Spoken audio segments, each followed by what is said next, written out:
Namaste and welcome, friends. Since long Hindu history is quoted as myth, scriptures instead of written historicals are quoted as epic stories, and our divines and deities are quoted as heroes, mere heroes. And we used to call it misconceptions, distortions. But now this distortion is, fueling Hinduphobia, as we have seen recently in Khan West, misuse of the sacred swastika with the Nazi symbol. And similarly, the Saturday Night Live show, which is a very popular show in US, and where they have even Lady Gaga was there, and the Hindu mantra Om Namah Shivaya was portrayed as demonic chant. Similarly, we have seen in the case of Varna system, equating it with caste. That is what the Western or the non-Hindu uh, deliberately or otherwise, they have taken it like that. And on this context, today I'm joined by author and researcher Gaurang Damani ji. Gaurang Hello. Damani ji is a Mumbai-based electronics engineer. He is an avid reader of Hindu scriptures, and the Ji has authored remarkable books: Mahabharat, A Word War, Bhagavad Gita Made Simple, and Untold Stories of Ramayana. And I've read, and they are really good, remarkable. So Thank you, Dr. Gaurang, Vinay ji. Gaurang ji, welcome once again. It's pleasure to have you back. Thank you, Dr. Vinay ji. Thank you for inviting me. It's a pleasure to be on this show. And I think we can start straight away with mythology. So, what exactly is mythology, and why the Hindu history is labeled as mythology? So, mythology comes from the word myth, which comes from the word mithya, which is a Indian word, which means imaginary or make believe. But it is not true. So, whatever Hindu history has happened, it has happened because the very word itihas means history as it happened, events had as it happened. It has nothing to do with myth. The reason some people have created this connection of mythology with Hindu epics is for ulterior motives, and I think the ball is in our court to prove them wrong, and that can be done through good research and publishing proper research papers and books. But do you think there was a ulterior motive, or it's their understanding? What was the real reason for this? So the Abrahamic world has always tried to pull Sanatan Dharma down, and they've tried many things, and we've seen the results in our country through conversions, and that's still going on today, plunder, loot, and everything. But when they realize that Hindu Dharma, Sanatan Dharma is rock solid, it is eternal and anadi. So what they have tried to do is tried different ways to pull our culture down, pull our festivals down, pull our epics down, and the ulterior motive remains the same. Some people do it for financial reasons because the missionary mafia works also on the financial basis, and the Islamic jihadis work for a different reason that we all know. So these are all different motives, and only in our country that we find that the Christians, Muslims, and communists have got together. Otherwise, in other countries, they are on each other's throats. So because their agenda is common, and their target is our great Hindu religion. So, do you think, this misconception or the considering or labeling Hindu history as mythology, it has impacted Hindus and Hinduism? We have seen there are many, diversions, or you have seen generation after generation not understanding the culture, the festivals, the traditions, or terming it as superstitious. So what do you think it has how it has impacted Hindus? It has definitely impacted the country and Hindus to a great extent. And one of the reason is after independence, we had a government which promoted the wrong kind of culture. And also, if you notice, after independence, out of, I don't remember the exact number, but out of maybe 10 education ministers, most of them were Maulanas or Maulvis. So to expect them to promote Hindu culture, Hindu religion is unrealistic. So now it is time for us to do our bit in whatever way we can. And as I said, give solid research, because the young generation needs to know this, and for our future generations, I think we owe it to them to take this effort. Yes, Gaurangji, this reminds me of, like, not only misconceptions or myths, certain parts of our history is also erased.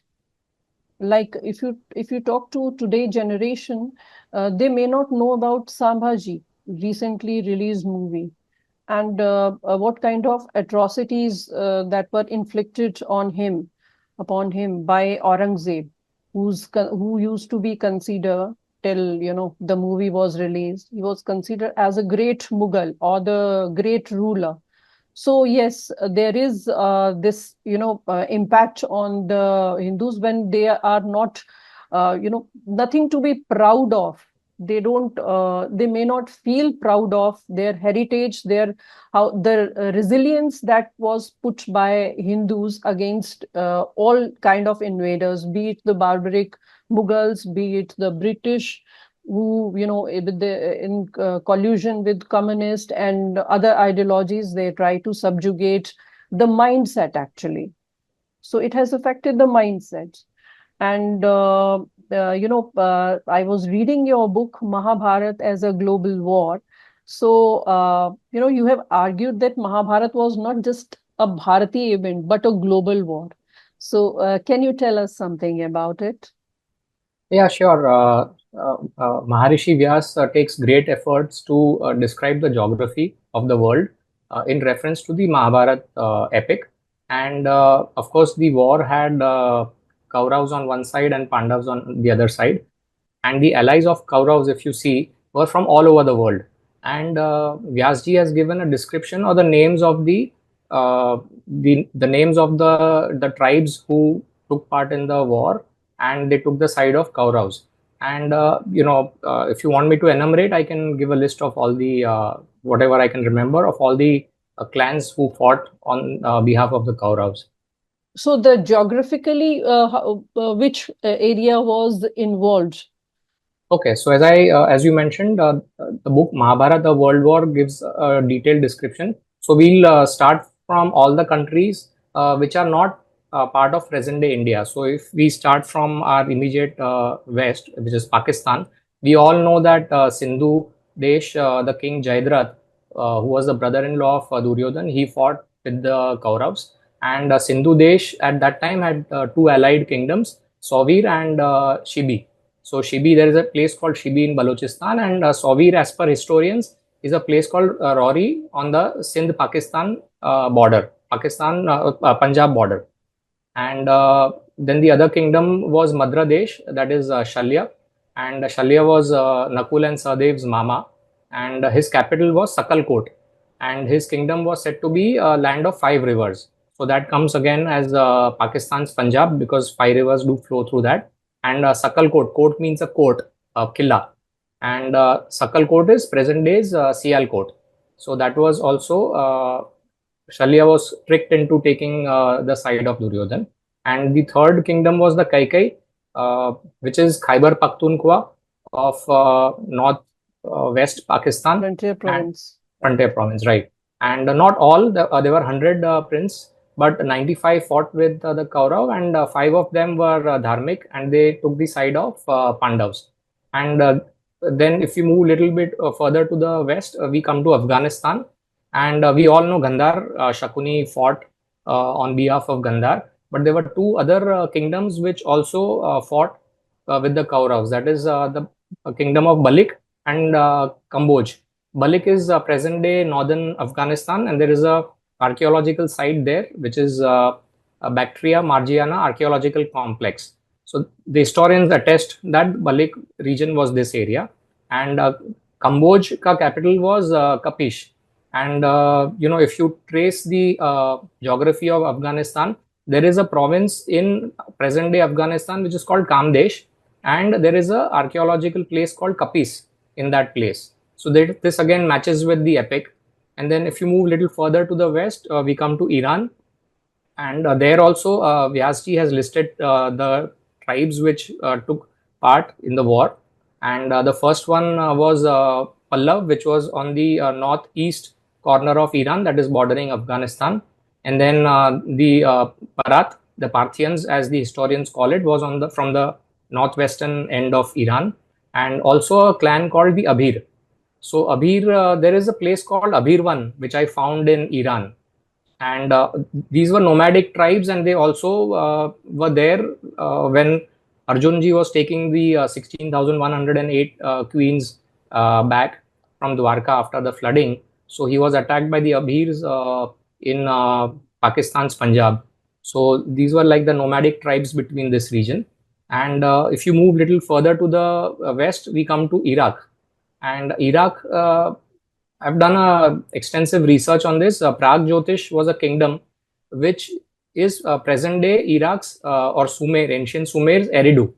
And I've given a detailed description which we can cover later if time permits. So that was Prag Jyotish. There was another Prag Jyotish in the east as per the Puran, which is Guwahati as we all know it. But Ramayana and Mahabharat mention Prag Jyotish to the west of Sindhu Nadi, and this is what I could trace it to be Eridu.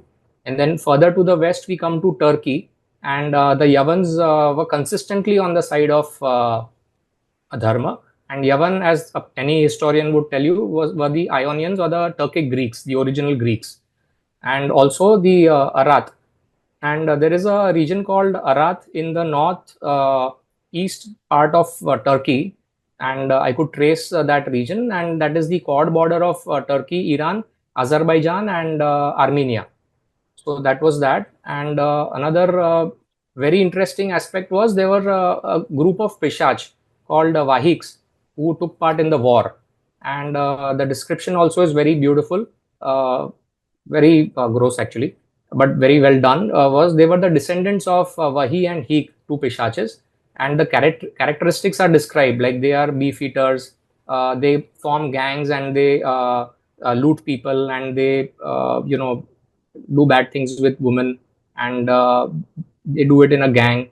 And also, they make their sister's son the king of the tribe and not their own son. And the geography is described as being from Sakalkot to Arath. So from present day Punjab of Pakistan to Turkey. So this is where these Pishachas lived, and they fought against the Pandavas. And also one very interesting tribe is mentioned, which is the Berber. So these are the Berbers of North Africa. So that was the western part of how expansive the war was. And then if you go to the north, Central Asia is described. There is a tribe called Darad which fought against the Pandavas. And I could, many historians have plotted it in Central Asia, but I could plot it as Dardestan is a province in Iran. And also there I found a place called Dardar in Tajikistan and Dardak in Uzbekistan. So, these are the places where I think the Dardar lived. And the Shak are very common. Buddha was a Shakya Muni. So Shak are from the delta of Amu Darya and Sir Darya. So that again is Uzbekistan and that region. And Khas was another clan, which is Kazakhstan. And Tukhar is also mentioned as having fought in the war. So Tukhar is, as per the historians, that is East Turkestan. China has forcibly taken over that place and it calls it Xinjiang. But Tukhar also fought the war against the Pandavas. And then when we come down to the east of India, the Videha were on the Kaurav side. Videha, obviously, we know is Bihar se start hota hai, and then it also extends into Nepal. And then on this side, the Pundra were against the Pandavas. Pundra is today's Bangladesh. And then Sinhal, which is Sri Lanka, they were also a part of the war. And China is mentioned as having fought against the Pandavas. So these are the clans which are very distinctly mentioned. So this is the expanse of the war, starting from China in the east to Turkey in the west. And also the Pandavas had allies, but most of them were within the present day Indian boundaries. It was a dharmic war, And if you notice, the Kaurav allies are, most of them are today against India even today. Like if you see China or Turkey or Pakistan, or many countries are even Yeah, against. that was actually going to be the next question. They like, Okay. recognizing Mahabharata as a world war where, multiple players and the expanse you have talked about. तो इसका जो है विस्तार भी बहुत था और जो आप कहते हैं कि that, अब if we understand the global history, we can understand what is happening now. जो अभी जो हो रहा है. Right. So how do you tell me, how do you relate to it? A little Okay. bit about it. Sure. So on the Pandav side, if you see the Mongolians, Huns are mentioned. So ji. they fought on behalf of the Pandavs. So even today, the Mongolians and the Chinese are not very friendly. China built the whole Great Wall of China to protect themselves from Mongolia. Right. So the again during the war, they were both on opposite sides. So that is one example. And Mhm. also the Burmese people, Myanmar, it was called Karush at that time. They fought on behalf uh, of the Pandavas. And Kirat is a Indo-Mongoloid tribe which is mentioned to have fought on both sides. But I Okay. think Kirat, the Tibetan part, fought on behalf of the Pandavas because during their exile, after when they departed from Badrinath, they reached Kailash, which, as we all know, is in Tibet, and then they went into the region of Kirat, and from there they went to China, Tukhar, and then came back to Kulind, which is the river Kalindi banks. And Kirat fought on both sides, but since China was on the other side, probably Kirat, the Tibet, was on the Pandav side. So that geopolitics was playing out even then at that time. Okay. So, I think lastly, I can ask, what are the, some key lessons from Mahabharat that we should, remember today, especially in context of modern geopolitics? Dharma always wins, and Yes. uh, whatever we do, dharma will always triumph. So the key is to be on the side of the righteous and on the dharmic side, and adharma will always lose. How much ever powerful it looks, it will always lose. And another interesting aspect is, Dev-Asur war has been going on since time immemorial. We all know that. And Mahabharat also was a Dev-Asur war. For example, in Mahabharat's first book, Adi Parva itself, Vyasji has listed a whole list of kings who were Asurs but reborn on earth and committed atrocities. So I'll just maybe list a few. For example, a Daitya named Kalnemi was reborn as Kans, Right. and a Daitya named Hans was reborn as Dhritarashtra. And a Danav named Viprachitti was reborn as Jarasandh. Then Rakshasas were reborn as the Kaurav 99 brothers. Duryodhan, of course, was an incarnation of Kali, the Asur. And Eklavya, interestingly, also was an Rakshas reborn. So the message is, Asurs will always keep they'll always keep taking rebirth on planet Earth. But our key is that as long as we are on the side of Dharma, Krishna Bhagwan will always come and they'll help us win the war. I think you have done tremendous, wonderful research for your Thank you. book.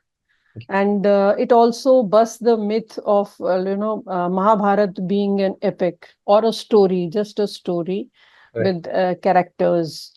So, what do you think, the modern education, how it is shaping young minds to see Hindu history as a, mere mythology? Can we come out of it? Can we do something to change this perception? Which modern education, the English education, we'll call it English education because it is the colonial legacy that is still, going on. So how do we, change the perception and come out of it, especially for the future generation or the young minds? So unfortunately, the education system also has not changed much in the last 11 years. We have NEP, we can look forward to it, but there are bits and pieces of changes that keep coming in the newspaper. But the core education remains the same. So what it means is, it is the duty of other people who have an interest in promoting Sanatan Dharma and spreading it to the young minds, to create narratives, to, as I said, create videos or write books or research papers. So, for example, I have traced about 400 locations in my Mahabharat book, which Vyasji mentions. So, if the Pandavas are in exile and they are moving from point A to B, then I've mapped it with the local folklore on where the Pandavas stop. So if you notice, whenever we go on a vacation at whatever place, how much ever remote, we always see the local guide telling us Pandav yahan ruke the.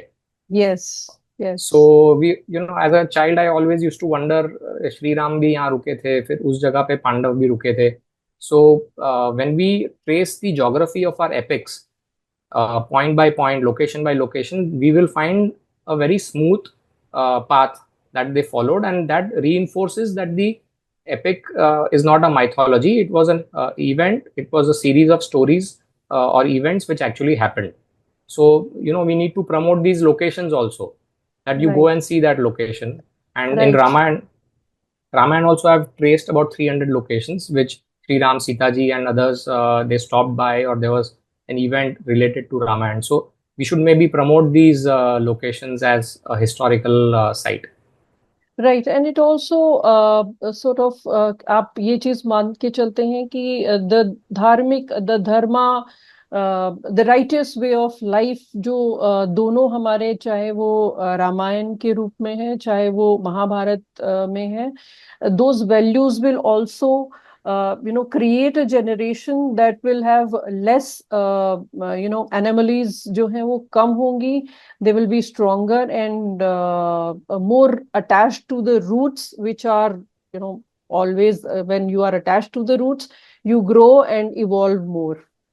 Absolutely right. So that is the thing. I think as long as we are connected to our history, our divines and our deities and our temples, so that is how we are going to create a better future. We have to learn from history, and we have to learn from what the present situation is, and we all have to work to,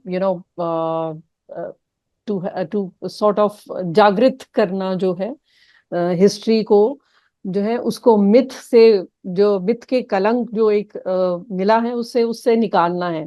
बिल्कुल. So I think, Gaurang ji, this has been an enlightening conversation as always, as the last time also. Your work is playing a crucial role in reclaiming our history from distortion Thank, and presenting the truth. And I think thank you for joining us once again. thank Looking you. forward to some more of discussions on the topic of Hinduism and Hindus. Uh, Thank you so much, Gaurang ji. Thank you, Dr. Vinay. Thank you for inviting me. Uh, Pleasure. to and to all our viewers, I encourage you to read books if you want to truly understand our history beyond colonial distortions. Let's continue questioning, researching, and reclaiming our narratives. Dhanyavad and namaste. And if you like the channel, if you like the show, like and subscribe. Thank you so much. Thank you. Namaste. Namaste.